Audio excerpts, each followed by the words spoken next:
Welcome to the virtual tour of Visions of the End.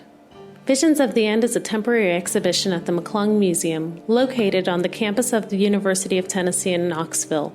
It features imagery from the biblical book of Revelations as envisioned by medieval Europeans.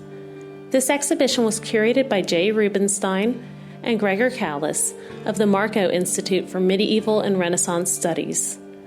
My name is Katy Malone, Curator of Academic Programs here at the Recoiling, and I'm going to walk you through the exhibition, highlighting just a few of the works.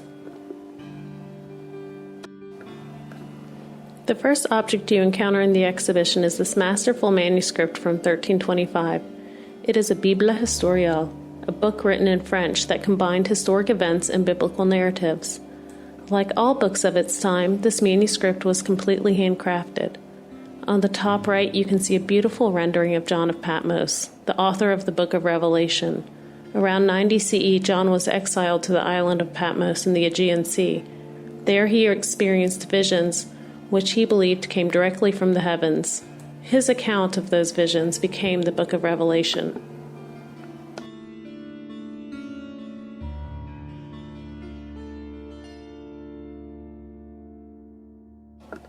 Revelation tells of fantastical beasts and redemption that usher in and lead to the final days of humanity. Scattered throughout these depictions are historical references to the events of John's day. In particular, John of Patmos vilifies the pagan Roman Empire, whose armies had destroyed Jerusalem's Temple of Solomon in his lifetime. For those of you who may know their biblical history, I want to note that scholars now agree that John of Patmos is a different person from John the Evangelist. Also, the book of Revelation was the last addition to the most widely used version of the Christian Bible. The next part of the exhibition features medieval illustrations of the pinnacle of the book of Revelation, the Last Judgement. According to Revelation, at the end of the apocalypse, Jesus returns in a heavenly form and presides in judgment over all humans, deciding if people are going to heaven or hell. This is a page from the Book of Hours, made in about 1400. A Book of Hours served as an individual's personal devotional or prayer book. It would have belonged to an aristocrat or a noble person who could afford something so fine. The illustration shows Jesus at that time of judgment. Below him are mortals, nude and vulnerable, some even rising from the grave. Jesus has his wounds of crucifixion exposed as a way to remind humans of his suffering. On one side, you see the Virgin Mary. On the other, John the Evangelist. These two holy people are imploring for mercy on behalf of humanity. For medieval Europeans, the Virgin Mary was particularly appealing. She was a symbol of hope and compassion, who could act as an intermediary on behalf of the imperfect human.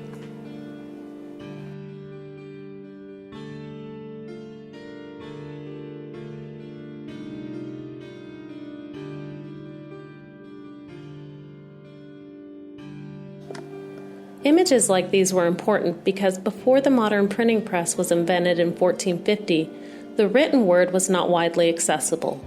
Information was primarily shared through oral tradition and the visual art that surrounded people. I also want to note that many of the images we see here were created when the church authority was centralized, affording the institution great power and wealth in medieval Europe.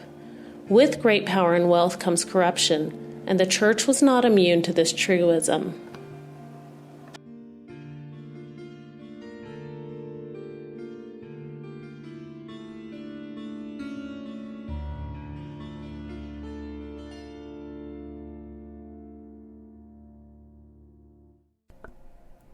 The next two pieces show some of the horrible beasts that come before the Last Judgment, which according to Revelation is precluded by war and epic battles between good and evil. These are woodblock prints from a 15-page book that illustrated apocalyptic scenes. The book and prints were created by the Northern Renaissance master Albrecht Dürer. Because they are woodblocks, he was able to create many copies that he sold and distributed around Europe. These two images feature some of the most terrible beasts from Revelation: the Whore of Babylon and the four horsemen of death, famine, pestilence, and war. The beasts are confronting worldly sin in the form of aristocrats, the elite, and even priests, as indicated by their dress. Remember what I said about corruption in the church? By Durer's time, there were many deeply religious people who'd grown angry at the greed of the church and its officials. Durer played into this sentiment in his work, using powerful images of Revelation to lodge judgment against people whom he and many others viewed as sinful and corrupt. These pieces were created in 1498, which was only a couple of decades before the Reformation and Martin Luther's theses that split the church into Catholic and Protestant factions.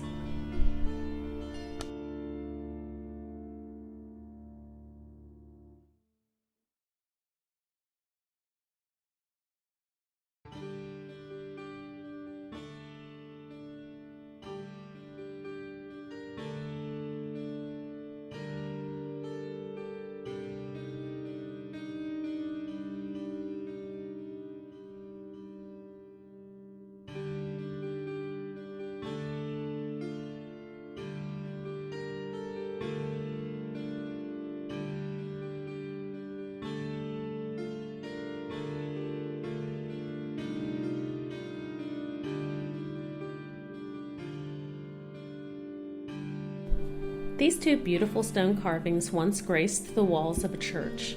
They depict the historic figure Helena, the mother of the 4th century Roman Emperor Constantine.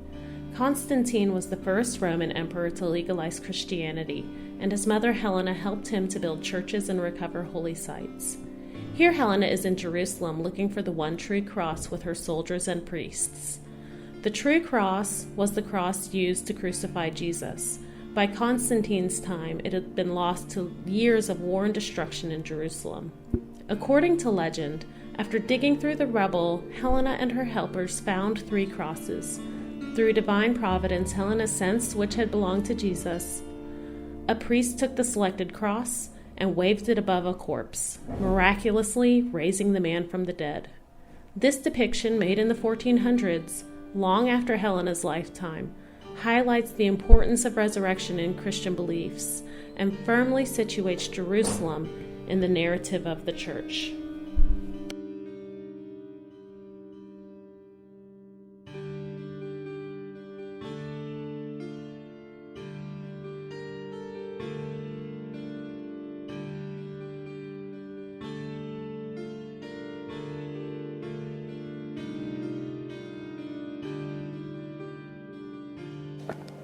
Our final section of the exhibition contemplates the role of Jerusalem. The city features prominently in John of Patmos' Revelation, and in the Middle Ages, Jerusalem was a holy city for Jews, Christians, and Muslims alike, as it is still today.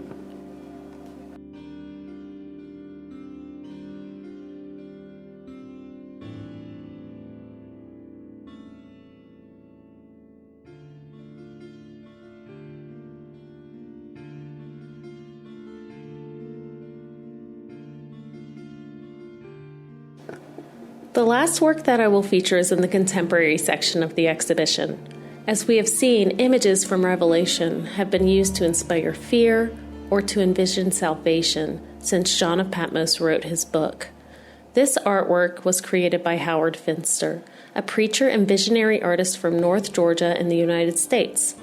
Finster believed that he had a direct line of communication with God, resembling earlier instances of apocalyptic prophecy. His art was his way of communicating his visions. He was a prolific artist, making sculptures, drawings, and paintings right up to his death in 2010. This piece is from 1984. Look at the imagery in the context of what you've already seen. You may notice similarities with the medieval mindset. Finster is showing us modern machinery like spaceships and helicopters as heavenly visions with a contemporary spin. We're invited to consider our world through this nod to a medieval lens. Thank you for taking this brief tour of our exhibition, Visions of the End, with me. On behalf of all of us here at the Recoiling Museum and the University of Tennessee in Knoxville, I wish you and your loved ones good health and well-being.